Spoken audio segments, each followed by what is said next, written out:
시청자 여러분 안녕하세요. 2025년 10월 11일 하트앤서울 복음방송에서 보내드리는 주안의 하나 진행의 강승규입니다.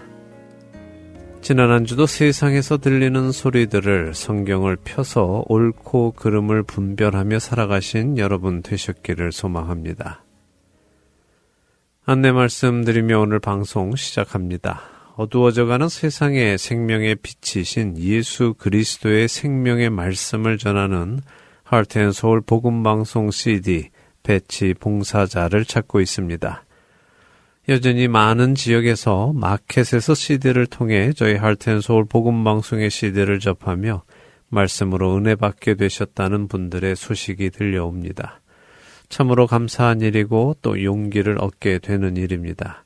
하나님께 먼저 감사를 드립니다. 이중 뉴저지주 에디슨 지역에 있는 H마트와 롯데플라자에 저희 하트앤서울 복음방송 CD를 배치해 주시고 관리해 주실 봉사자를 찾고 있습니다. 그동안 신실하게 감당해 주시던 동역자께서 이제 개인 사정으로 사역을 내려놓으셔야 하게 되었습니다.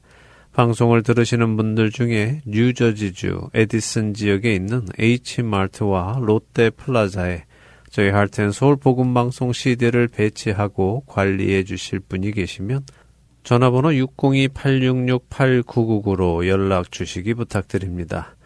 누군가 여러분의 동역으로 사망에서 생명으로 옮겨지는 그리고 주 안에서 장성하는 은혜 안으로 들어오게 됨을 기억하시기 바랍니다. 첫 찬양 함께 하신 후에 말씀 나누겠습니다.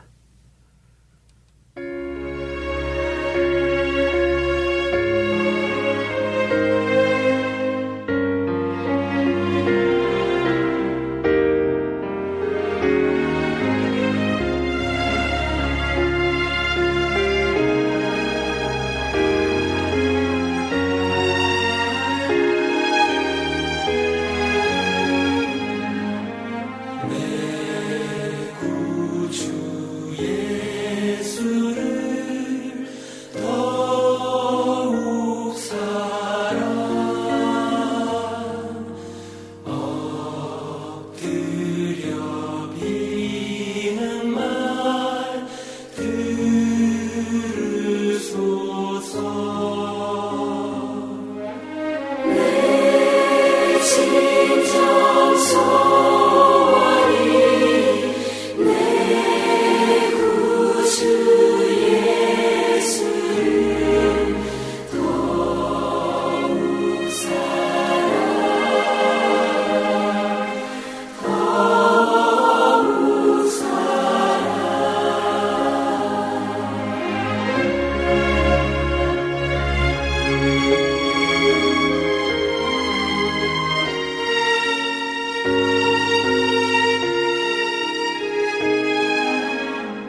꽤 오래전 제가 미국 교회에서 예배를 드리던 때였습니다. Children's Ministry, 곧 어린이 사역팀에 도움이 필요하다는 광고를 보고는 무언가 도움이 되면 좋겠다 하는 생각으로 어린이 예배에 필요한 일이 있다면 돕겠다고 이메일을 담당자에게 보냈습니다. 저는 아이들이 예배 드리기 전에 필요한 것들을 세팅해 주거나 예배가 끝난 후에 뒷정리 혹은 예배 중에 아이들을 돌보거나 하는 일을 기대했었죠. 근데 교회에서 회신이 왔습니다. 어린이 예배를 도와주겠다고 하니 감사합니다. 이번 주에 만나서 이야기합시다라고요. 그래서 저는 그 주에 어린이 예배 담당자를 만났습니다. 그리고 대화를 나누었지요. 근데 그 예배 담당자는 뜻밖의 질문을 저에게 했습니다. 그 질문은 무슨 악기를 연주할 수 있느냐 하는 질문이었죠. 저는 기타를 칠 줄 안다고 대답을 했습니다. 그런데 왜 악기를 연주할 줄 아느냐고 묻는지 궁금해서 다시 물어보았죠. 그랬더니 담당자가 오히려 이상하다는 듯 저에게 다시 되물었습니다. 어린이 예배에 도움을 주겠다고 하지 않았습니까? 라고요. 저는 분명히 맞다고 대답했죠. 그런데 그 담당자는 그러니까 연주를 할 수 있어야 하는 것이 당연하지 않느냐며 다시 저에게 되물었습니다. 그 순간 저는 지금 그 대화가 왜 이상한 방향으로 흘러가는지를 깨달았습니다. 어린이 사역 담당자가 말하는 예배, 곧 월십이라는 말의 정의와 제가 말하는 예배, 월십의 정의가 서로 달랐기 때문입니다.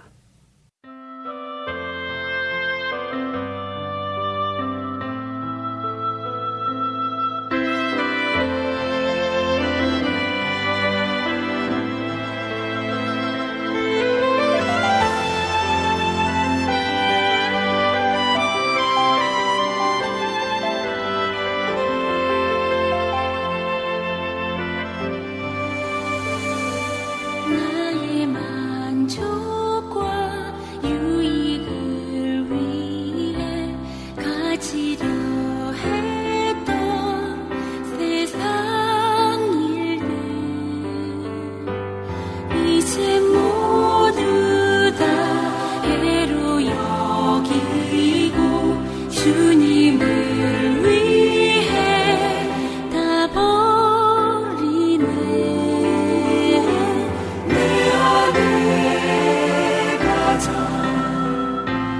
귀한 것 주님을 알미라. 모든 것 되시며 의와 기쁨 되신 주 사랑합니다.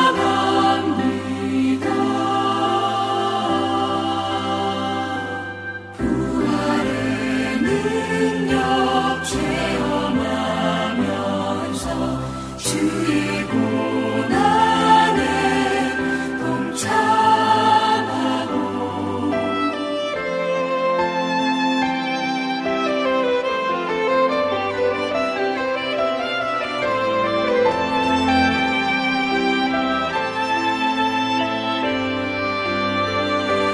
주의 죽으신 본을 받아서 그의 생명에 참여하네. 내 안에 가장 귀한 것 주님을 알미라. 모든 것 되시며 의와 기쁨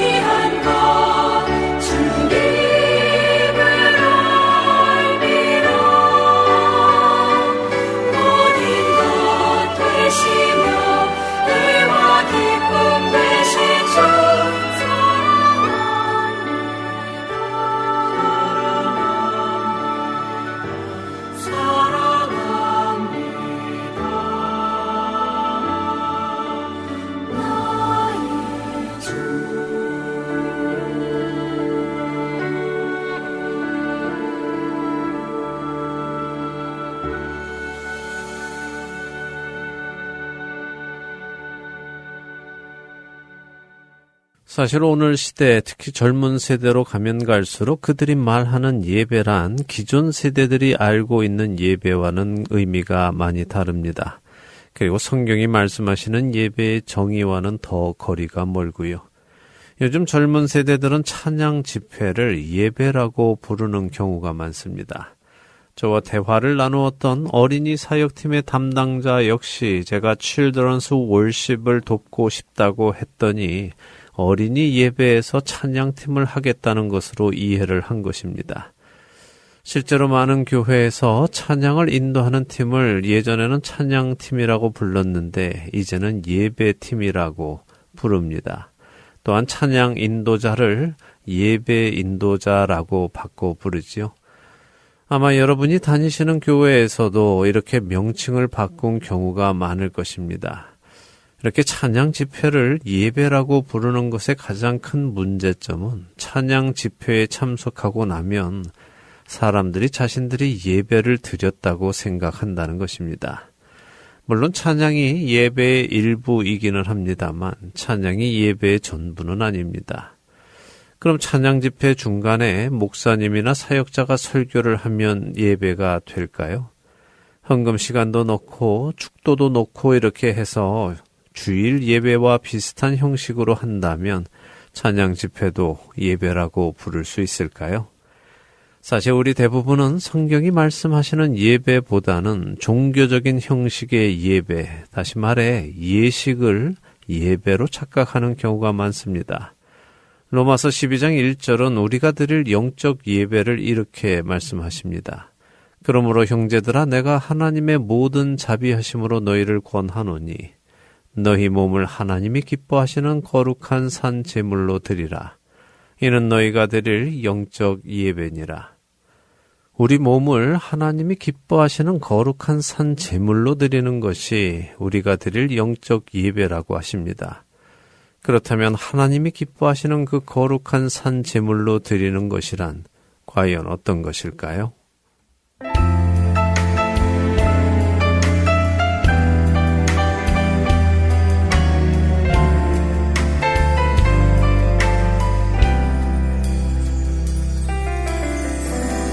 항상 진실게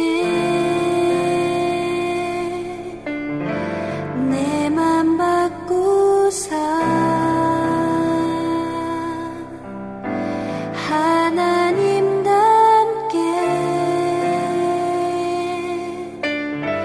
하여 주소서. 항상 진실게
여러분과 함께 기도하는 1분 기도 시간으로 이어드립니다. 오늘은 아리조나 주예교회 김용일 목사님께서 기도를 인도해 주십니다.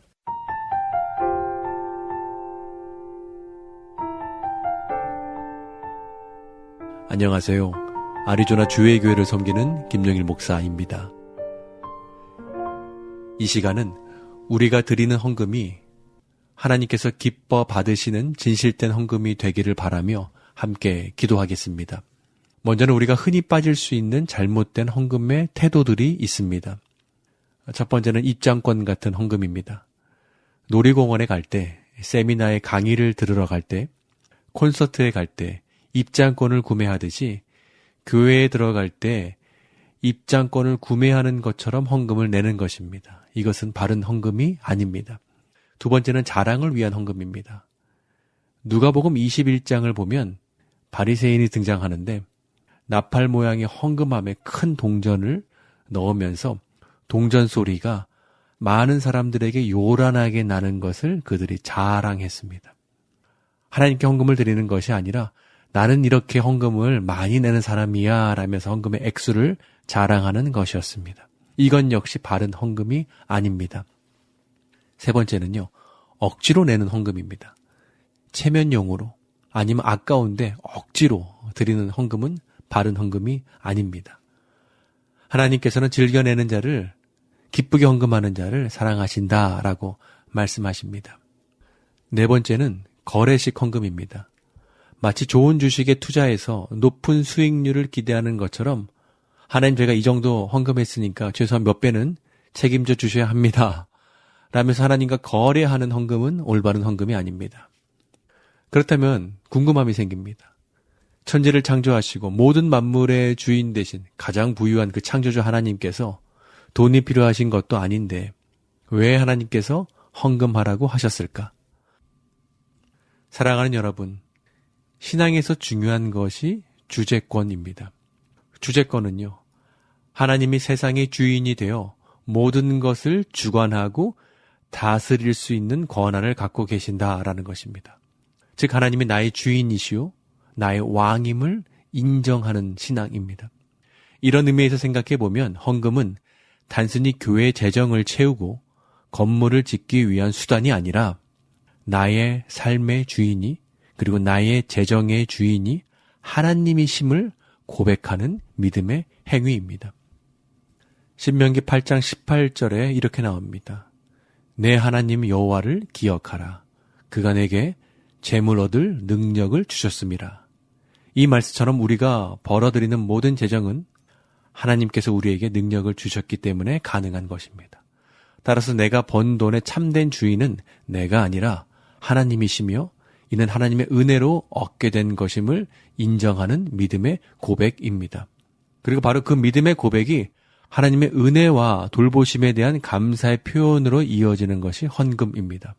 그리고 하나님께서 교회에 주신 사명, 복음 전파, 제자 양육, 공동체 사역, 구제 사역, 다음 세대 사역이 있기에 그 사역과 사명을 위해서 드려지는 것이 헌금입니다. 정리하면요, 헌금은 하나님이 나에게 능력을 주셔서 내가 재물 얻을 수 있게 되었다는 하나님의 주인 되심을 인정하는 것이고 그 은혜에 감사하는 것이고 하나님께서 주신 사명을 이룰 수 있도록 동참하는 것이 헌금입니다.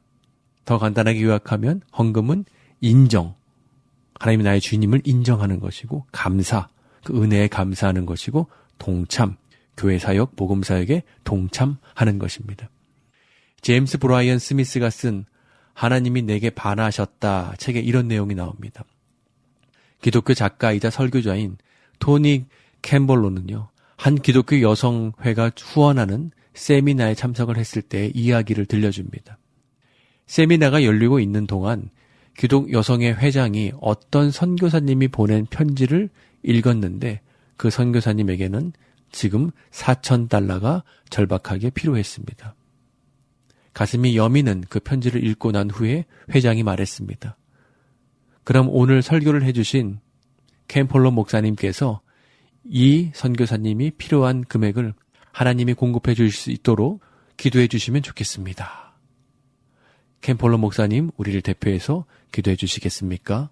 근데 그러자 목사님께서 아니요? 라고 대답을 하셨습니다. 목사님의 이 같은 대답에 모든 사람들이 깜짝 놀랐습니다. 이어서 토니 캠폴러 목사님이 이렇게 말씀하셨습니다. 저는 선교사님의 필요를 채워달라고 하나님께 기도하지 않겠습니다. 그러나 제가 무엇을 할지 말씀드리겠습니다. 저는 지금 제 지갑에 있는 현금 전부를 탁자 위에 내놓겠습니다. 여러분도 모두 그렇게 하시기 부탁드립니다. 우리가 모은 돈이 4,000달러가 되지 않으면 그때 하나님께 채워달라고 기도하겠습니다. 이렇게 대답한 뒤에 토니는 선교사님을 위해 지갑을 비워 탁자 위에 올려놓았습니다. 그러자 세미나에 참석했던 300명의 사람들도 지갑과 가방을 모두 비웠습니다. 탁자 위에 모인 돈은 4,000달러가 훨씬 넘었습니다. 사랑하는 청취자 여러분, 비록 적은 떡과 물고기와 같은 것이라 할지라도 우리가 가진 것을 먼저 주님께 드릴 때 오병이어의 기적처럼 하나님께서 우리 손을 통해서 놀라운 일을 이루십니다. 이제는 우리 차례입니다. 복음 사역에 동참하셔서 하나님께 영광을 돌리는 저와 우리 모두가 되기를 소망합니다. 이 시간 함께 기도하실 때 하나님 주님께서 저에게 예수 그리스도의 몸된 교회를 허락해 주셔서 감사합니다. 또한 하트앤서울 복음방송을 통해 복음이 전해지게 하심에 감사드립니다. 저희가 하나님께서 기뻐하시는 이 복음 사역을 위해 헌신되기를 바라면서 우리 함께 기도하도록 하겠습니다.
하나님 아버지, 주님의 은혜로 지난 한 주간도 보호하시고 일할 힘, 재물을 얻을 수 있는 능력을 주심에 감사드립니다.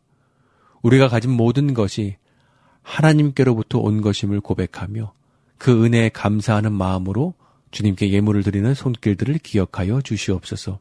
이 예물이 복음 사역과 제자 양육과 다음 세대 세움과 어려운 이웃을 섬기는 일에 귀하게 사용하게 하여 주시옵소서. 또한 드린 자들의 삶과 가정 위에 하나님의 은혜와 평강이 충만하게 하여 주시옵시고 필요를 채워주시는 여호와 일의 하나님을 더욱 깊이 경험하게 하여 주시옵소서. 이 헌금이 단순한 물질이 아니라 하나님 나라를 세우는 거룩한 씨앗이 되어 열매를 맺게 하시고 이를 통해 하나님의 크신 역사가 나타나게 하여 주시옵소서. 예수님의 이름으로 기도드렸습니다. 아멘.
지역 마켓 및 여러 가지 한인업소는 복음을 전할 수 있는 선교의 좋은 통로입니다. 메인주는 캐나다와 국경을 접한 미국의 제일 북동쪽 끝에 위치한 주입니다. 소수의 한인분들이 살고 계시고 현재 복음방송을 청취하시는 분들도 없으십니다. 청취자분들 중 지인이 메인주에 살고 계신 분이 있으시면 복음방송을 추천해주세요. 알려주시는 것 또한 귀한 선교의 한 방법입니다.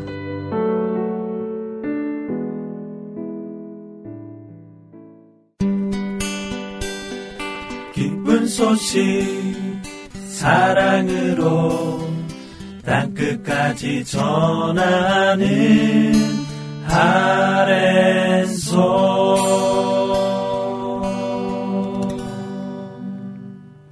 신약 성경의 첫 번째 책 마태복음을 통해 예수님을 만나는 시간입니다. 마태와 만나는 예수님 함께 하시겠습니다.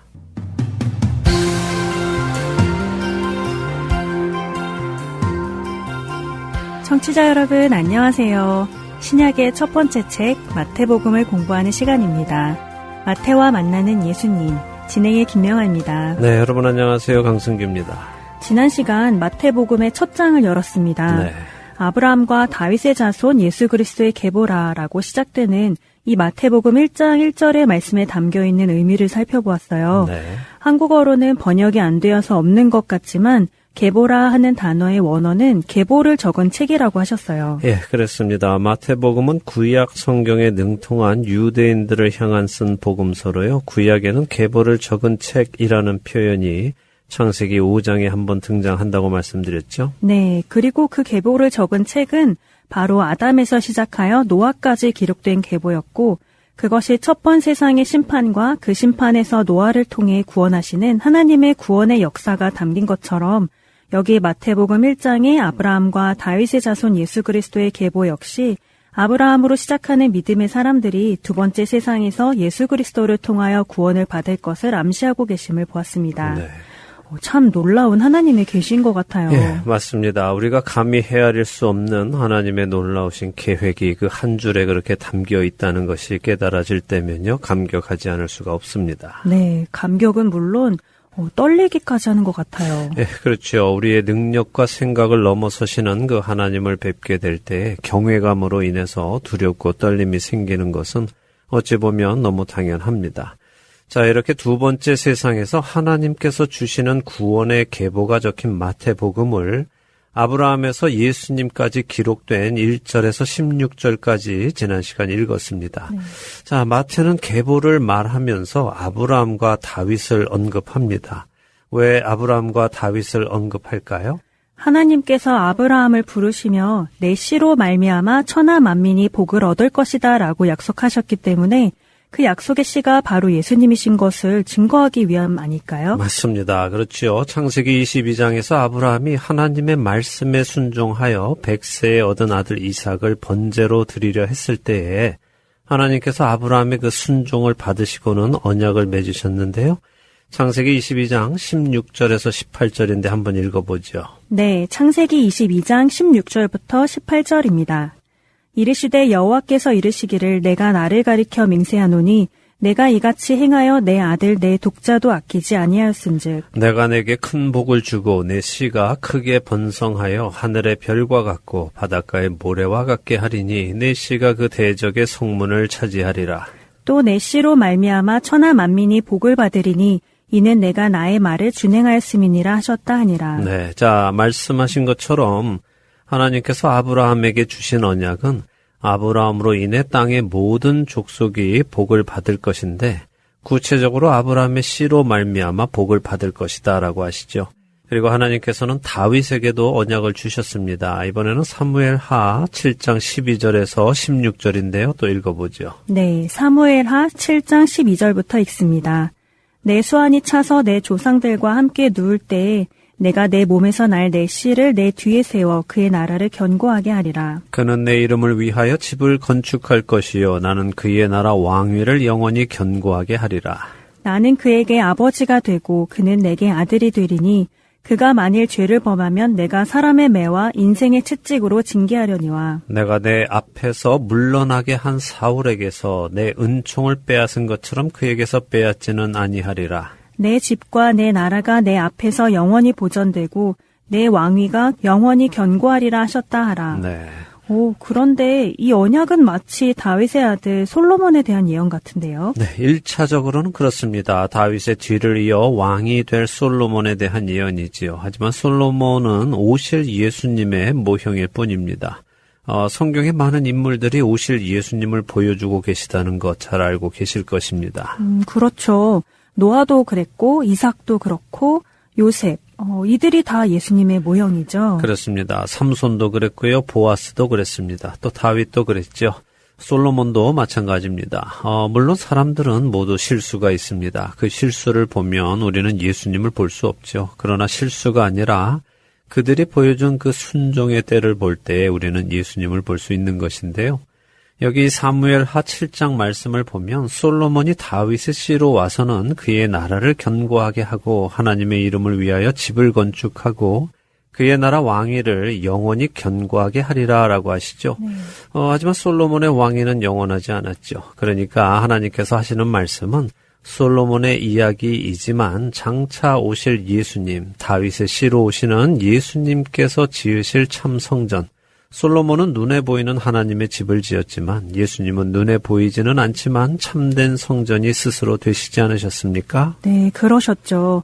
예수님께서 요한복음에서 이 성전을 헐라고 하시며 예수님이 사흘 만에 다시 일으키실 것이라 하셨고 그것은 곧 성전된 예수님의 육체를 가리켜 말씀하신 것이라고 하셨죠. 맞습니다. 잘 알고 계시네요. 예, 하나님은 1차적으로는 솔로몬을 말씀하시는 것이지만 그 안에는 먼 훗날 오실 메시아, 예수 그리스도께서 친히 세우실 그 하나님의 집, 영원한 그 집을 말씀하고 계시는 것입니다. 자, 하나님의 집은 성전인데요. 우리가 잠시만 생각해 보도록 하겠습니다. 성도들에게 성전은 무엇하는 곳입니까? 하고 여쭈어 보면요. 가장 많은 답이 뭐라고 나올까요? 저도 공부하기 전에는 그랬는데요. 제사 지내는 곳이라고 답들을 많이 하시는 것 같아요. 네, 그렇습니다. 대부분의 성도들이 성전하면 제사 지내는 곳으로 생각들을 하십니다만 우리는 왜 제사를 지내는지 그 이유를 생각해 보아야 합니다. 제사를 지내는 이유는 죄사함을 받기 위해서죠. 그렇다면 또 왜 죄사함을 받아야 하겠습니까? 여기서 지옥 가지 않으려고요. 이렇게 답하시면 안 됩니다. 그렇죠. 지옥 가지 않으려고 죄사함 받는 것이 아니라 하나님과 함께 있고 싶기 때문이어야 하죠. 네. 그리고 성전은 그 하나님을 만나는 곳이고요. 맞습니다. 많은 성도들이 신앙의 본질을 잊고 살아가고 계시기도 한데요. 예수님 당시 유대인들도 이 본질을 잊고 있었습니다. 그들은 단순히 율법에 따라 제사를 지내고 있을 뿐이었죠. 왜 제사를 지내야 하는지를 생각하지 못했습니다. 죄인이 자신의 죄를 위해 제사를 지내는 이유는 그렇게 죄를 사함받고 하나님 앞으로 나아가려는 것, 그 이유 하나뿐입니다. 하나님과 함께 있고 싶기 때문에 제사를 지내는 것이죠. 결국 솔로몬이 지은 그 성전은 그렇게 겉으로 보이는 하나님을 만나는 장소였지만 예수님은 예수님을 통하여 우리가 하나님을 만날 수 있도록 친히 성전이 되어 주신 것입니다. 그분이 십자가에서 죽으심으로 우리의 죄를 위한 제물이 되시고 그렇게 우리의 죄를 사하여 주심으로 인해 우리는 길이 되시는 예수님 위로 걸어서 하나님 앞에 담대히 갈 수 있게 된 것이죠. 그것이 예수님께서 간절히 원하셨던 것이죠. 네. 하나님과 분리되었던 우리가 다시 하나님 앞으로 갈 수 있게 되는 일이요. 그렇습니다. 그 일을 위해 예수님이 십자가에 오르셨습니다. 자, 그래서 하나님께서 아브라함과 다윗에게 약속하신 것, 그것은 아브라함의 씨로 천하 만민이 복을 받게 하실 것이고요. 다윗의 씨가 왕이 되셔서는 영원한 왕국을 만드실 것이다 라는 것입니다. 그 언약을 온전히 이루실 분, 그분이 바로 마리아에게서 나시는 예수님이시다. 이것을 마태는 마태복음을 시작하며 설명하는 것입니다. 그런데 마태는 이 족보를 세 가지 시대로 구분을 하고 있어요. 네. 아브라함에서 다윗까지 14대, 다윗부터 바벨론으로 잡혀갈 때까지 14대, 그리고 바벨론으로 잡혀간 후부터 그리스도까지 14대라고요. 예, 그렇죠. 지난 시간에 우리가 거기까지는 읽지 않았는데요. 마태복음 1장 17절에 기록된 내용이죠. 한번 읽어주시죠. 네, 마태복음 1장 17절입니다. 그런즉 모든 대수가 아브라함부터 다윗까지 14대요. 다윗부터 바벨론으로 사로잡혀 갈 때까지 14대요. 바벨론으로 사로잡혀간 후부터 그리스도까지 14대더라. 네, 자, 마태는 예수님의 족보를 14대씩 3번으로 나누고 있습니다. 이것은 유대인들의 문화 속에서 특별한 의미를 가지고 있기 때문입니다. 사실 우리는 유대인이 아니기 때문에, 그리고 히브리 문화를 잘 모르기 때문에 이런 사실이 그리 마음에 딱 와 닿지는 않습니다. 그런데요, 이 히브리 알파벳은 특이하게도 알파벳 한자 한자가 소리의 음가를 가지고 있으면서도 동시에 한자처럼 뜻도 가지고 있습니다. 그리고 아라비아 숫자처럼 숫자를 의미하기도 하고요. 오, 알파벳 한자가 3가지 용도로 다 쓰이는군요. 네.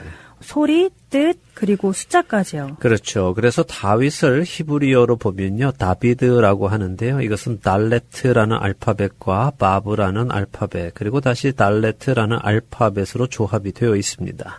마치 토마토나 기러기처럼 앞뒤로 읽어도 똑같은 글자군요. 그렇죠. 그런데 달레트는 숫자 4를 의미하고요. 바브는 숫자 6을 의미합니다. 그래서 3글자를 합치면 14가 되죠. 그래서 숫자 14는 다윗을 상징하고 있습니다. 근데 그 14가 3번을 반복하죠. 히브리 문화에서 3은 무엇을 의미합니까? 하나님의 완전하심을 의미하는 것으로 아는데요. 그렇습니다. 이사야 6장 3절의 천사들이 하나님 보좌 앞에서 하나님을 거룩하다 하고 찬송합니다. 몇 번을 말할까요? 3번 하죠. 거룩하다, 거룩하다, 거룩하다라고요. 네, 하나님의 완전하신 거룩함을 천사들이 찬양하는 것입니다. 또 창세기 6장에 하나님께서 첫 번 세상을 심판하실 때 땅이 부패했다고 3번 말씀하기도 하시죠.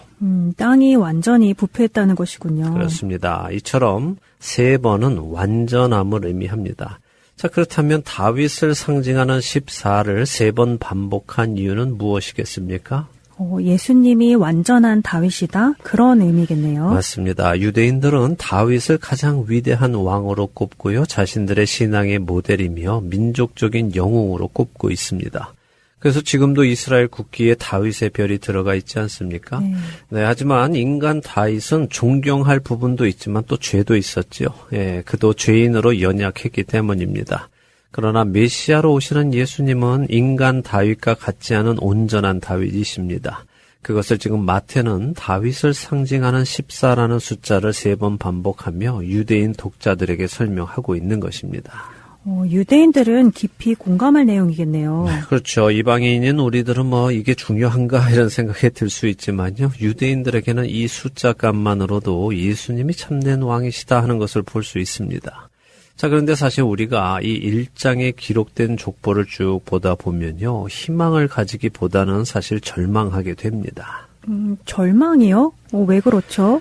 믿음의 조상 아브라함부터 우리가 다시 생각을 해보죠. 아브라함은 하나님의 약속을 기다리지 못하고 하갈과 동침해서 이스마엘을 낳았죠. 네. 그는 하나님께서 99세에 나타나셔서 내년에 너에게 아들이 있을 것이다 라고 하셨을 때 뭐라고 했습니까?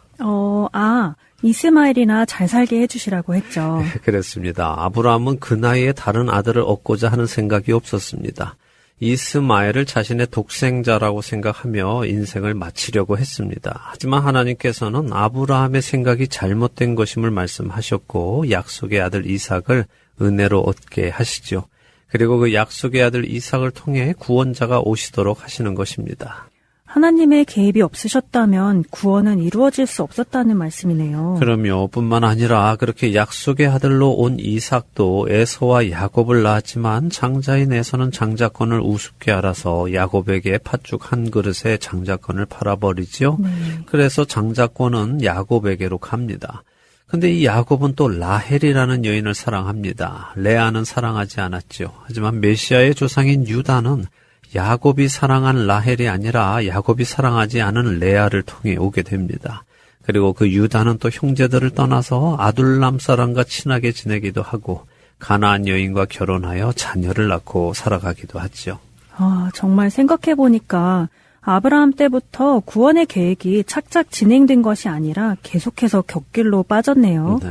정말 하나님의 손길이 없었으면 구원의 메시아는 결코 오실 수가 없었겠어요. 맞습니다. 믿음의 조상이라고 해서 이들이 믿음을 잘 지키며 산 것이 아니었습니다. 더구나 훗날 출애굽해서 약속의 땅으로 들어온 이스라엘 백성들은 어땠습니까? 그들이 믿음 없는 삶을 살아갔지요. 그러자 하나님께서는 이방 여인인 라합이나 룻을 통해서 메시아의 라인을 이어가셨고요. 이렇게 첫 14대를 마치고 겨우 다윗 왕을 얻게 됩니다. 하지만 다윗 왕 역시 자신의 충신의 아내를 빼앗아 자신의 아내로 삼고 그녀를 임신시키고 충신을 죽이기도 했습니다. 그리고 그렇게 얻은 솔로몬은 하나님이 하지 말라고 하신 일들을 줄줄이 하다가 결국 온 나라에 우상을 섬기는 제단들을 쌓았고요. 그의 마음이 하나님으로부터 떠나갔지요.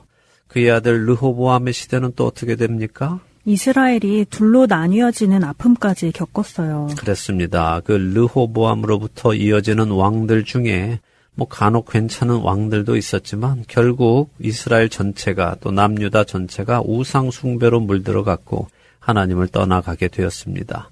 그렇게 하나님을 떠난 백성들이 살던 예루살렘 성전에서 하나님의 영광은 떠나가셨고요.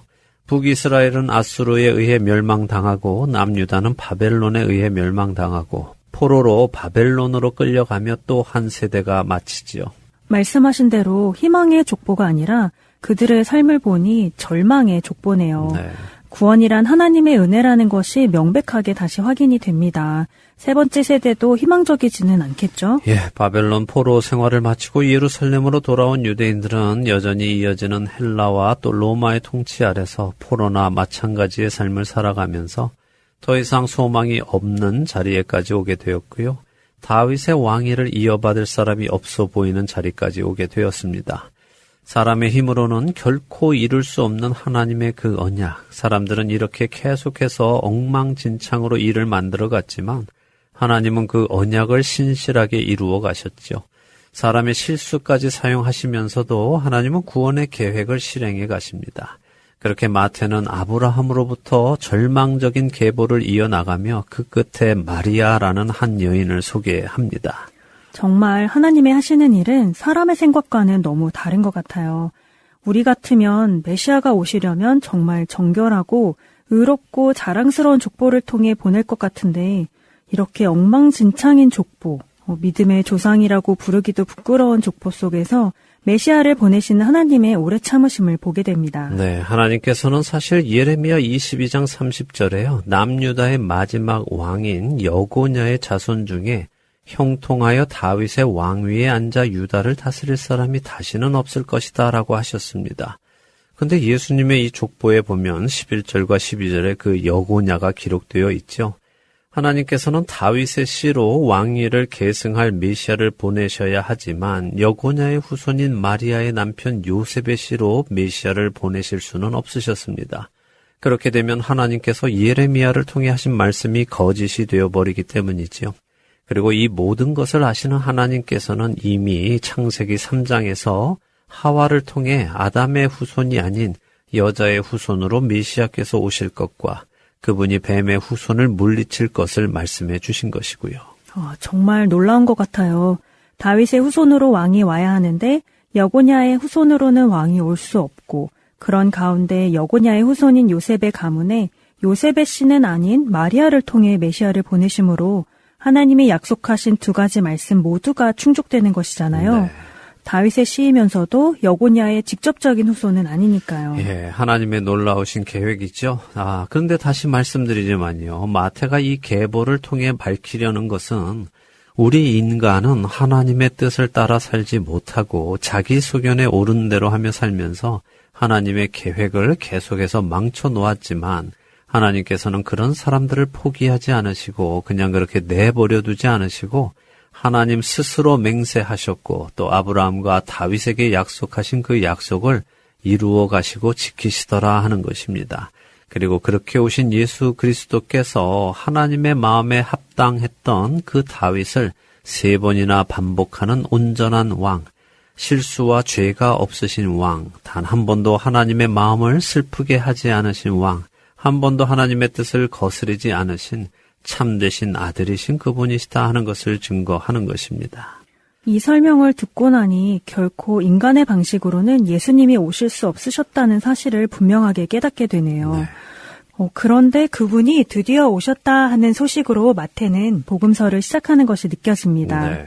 창세기 3장에서부터 기다리던 그분, 그 여자의 후손, 우리를 다시 에덴으로 이끌고 들어가실 그분이 오셨다는 것이 감격으로 다가옵니다. 네, 그 은혜가 이 마태복음 1장을 읽는 우리 모두에게 임하기를 간절히 소망합니다.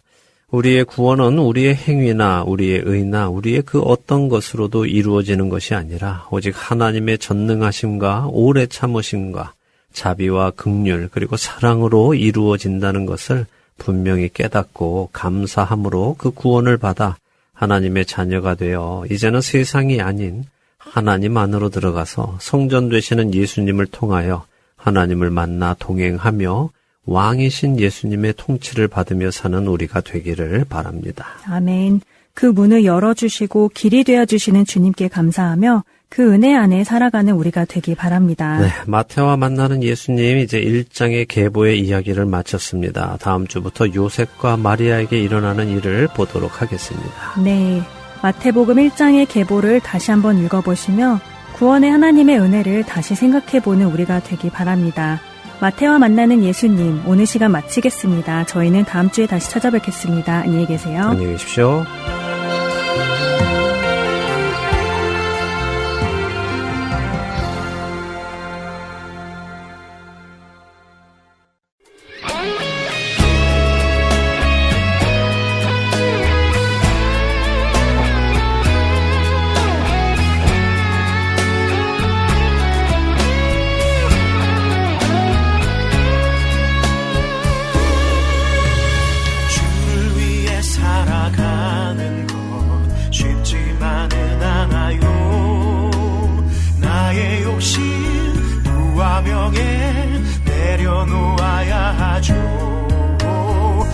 하지만 걱정하지 마요. 나를 드리는 순간 아버지의 그 신손이 강하게 붙드시죠. 수많은 믿음의 선배들 주를 위해 살았죠. 죽으면 죽으리라 아버지의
닦아주시는 주님 그 따뜻한 손이 나를 만지죠.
그러므로 형제들아, 내가 하나님의 모든 자비하심으로 너희를 권하노니 너희 몸을 하나님이 기뻐하시는 거룩한 산 제물로 드리라. 이는 너희가 드릴 영적 예배니라. 너희는 이 세대를 본받지 말고 오직 마음을 새롭게 함으로 변화를 받아 하나님의 선하시고 기뻐하시고 온전하신 뜻이 무엇인지 분별하도록 하라. 로마서 12장 1절과 2절의 말씀입니다. 하나님이 기뻐하시는 거룩한 산 제물로 드리는 영적 예배란 첫째 이 세대를 본받지 않는 것입니다. 이 세대란 어떤 세대일까요? 그것은 바로 멸망으로 달려가는 세대, 곧 세상을 의미하는 것입니다. 하나님의 말씀과 하나님의 성품에 대적하는 세상의 가치관, 그리고 그 가치관으로 만들어진 모든 문화와 영적인 분위기까지 포함하는 것입니다. 바로 그 세상, 그 멸망할 세상의 생각과 가치관과 문화를 본받지 말라는 말씀입니다. 그리고 둘째로 그 세상으로부터 영향받았던 모든 것들을 지워버리고 씻어버리고 마음을 새롭게 함으로 변화를 받아야 한다고 하시죠. 내가 세상에서 쫓던 것들, 세상에서 즐기던 것들, 그것들이 하나님의 성품에 반하는 것들이라면 그것들을 모두 벗어버리고 마음을 새롭게 해서 새로운 것을 배울 마음을 준비하라는 말씀입니다. 그리고 세 번째로 그렇게 새롭게 준비된 마음에 하나님의 선하시고 기뻐하시고 온전하신 뜻이 무엇인지 분별하라고 하시죠. 결국 로마서가 말씀하시는 성도가 드릴 영적인 예배는 세상에 속해 살던 때에 배웠던 모든 것들을 다 내려놓고 하나님 안에서 예수 그리스도의 보혈로 깨끗함을 받고 하나님의 성품 안에서 하나님의 뜻을 배워가며 하나님이 원하시는 일들을 해나가는 삶, 그것이 바로 예배라는 말씀입니다. 이미 잘 아시겠지만 실제로 성경에서 예배라는 단어는 창세기 22장에서 아브라함이 100세에 얻은 아들 이삭을 하나님의 말씀에 순종하여 번제로 드리려 하는 장면에서 사용됩니다. 이에 아브라함이 종들에게 이르되 너희는 나귀와 함께 여기서 기다리라. 내가 아이와 함께 저기 가서 예배하고 우리가 너희에게로 돌아오리라. 창세기 22장 5절의 말씀이죠. 참된 예배란 하나님의 말씀에 순종하는 삶을 의미합니다. 삶 자체가 예배가 되는 것입니다. 우리가 어떤 날을 정하여 교회에 모여서 예배를 드리는 것은 사실 예식입니다. 형식이지요. 그렇기에 우리의 그 예식이 참된 예배가 되게 하기 위해서 우리는 평소의 삶 속에서 하나님의 말씀에 순종하는 삶을 살아야 하는 것이고 그 삶의 연장선에서 이어지는 예식이 참된 예배가 되는 것입니다.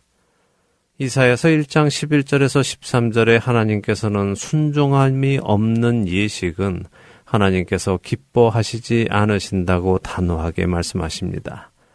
여호와께서 말씀하시되 너희의 무수한 재물이 내게 무엇이 유익하뇨? 나는 수장의 번제와 살찐 짐승의 기름에 배불렀고 나는 수송아지나 어린 양이나 수점수의 피를 기뻐하지 아니하노라. 너희가 내 앞에 보이러 오니 이것을 누가 너희에게 요구하였느냐? 내 마당만 밟을 뿐이니라. 헛된 재물을 다시 가져오지 말라. 분향은 내가 가증히 여기는 바요. 월삭과 안식일과 대회로 모이는 것도 그러하니 성회와 아울러 악을 행하는 것을 내가 견디지 못하겠노라. 참으로 안타까운 것은 오늘날의 그 젊은 세대들이 말하는 예배, 그 찬양 예배라는 것이 오히려 이 세대를 본받고 있고 이 세대를 흉내내고 있다는 것입니다. 또한 많은 성도들 역시 마음을 새롭게 하지 못하고 세상에서 쫓던 것들을 여전히 쫓으며 살아가고 있다는 것입니다. 사랑하는 할텐 서울 복음방송의 청자 여러분, 여러분은 예배자이십니까? 로마서 12장 1절과 2절이 말씀하시는 참된 영적인 예배를 드리시는 예배자이십니까? 하나님의 말씀을 따라 살아가지 않으며 드리는 모든 예배는 하나님이 기뻐하지 않으시는, 하나님이 요구하지 않으시는, 하나님과 참된 관계를 맺지 못하는 허탄한 종교 예식일 뿐입니다. 우리의 예배가 하나님이 받으시기에 합당한 예배가 되도록 이 세대를 본받지 말고 마음을 새롭게 하여 하나님의 선하시고 기뻐하시고 온전하신 뜻을 찾아 그 뜻을 따라 순종하시는 저와 애청자 여러분이 되시기를 소망하며 오늘 주안의 하나 여기에서 마치도록 하겠습니다. 함께해 주신 여러분들께 감사드리고요. 저는 다음 주 이 시간 다시 찾아뵙겠습니다. 지금까지 구성과 진행의 강순기였습니다. 애청자 여러분 안녕히 계십시오. When the music fades, all is stripped away, and I simply come, longing just to bring something that's of worth that will bless your heart. I'll bring you more than a song, for a song in itself is not what you have required.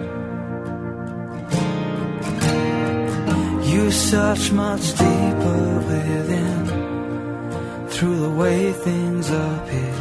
You're looking into my heart. I'm coming back to the heart of worship, and it's all about you.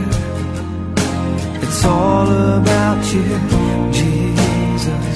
I'm sorry, Lord, for the thing I've made it. When it's all about you, it's all about you, Jesus.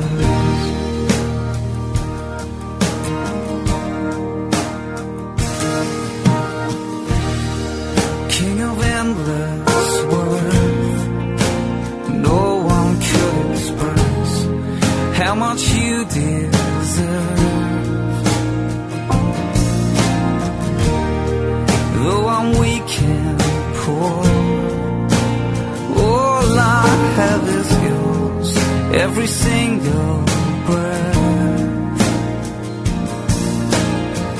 I'll bring you more than a song, for a song in itself is not what you have required. You search much deeper within, through the way things appear. You're looking into my heart. Yeah. I'm coming back to the heart of worship, and it's all about you. It's all about you, Jesus. I'm sorry, Lord, for the thing I've made it. When it's all about you, it's all about you, Jesus. I'm coming back to the heart of worship, 'cause it's all about you. It's all about you, Jesus.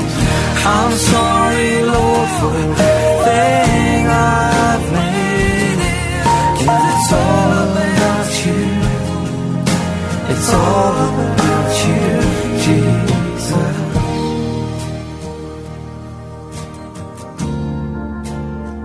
All about you.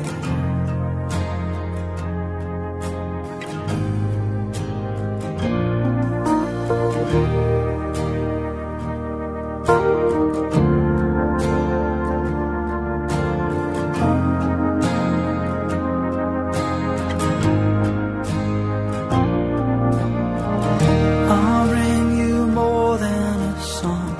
I'll bring you more than a song. More than a song.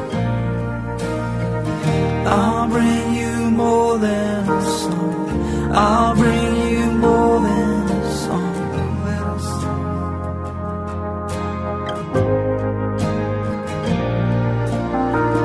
You're looking into my heart, looking into my heart.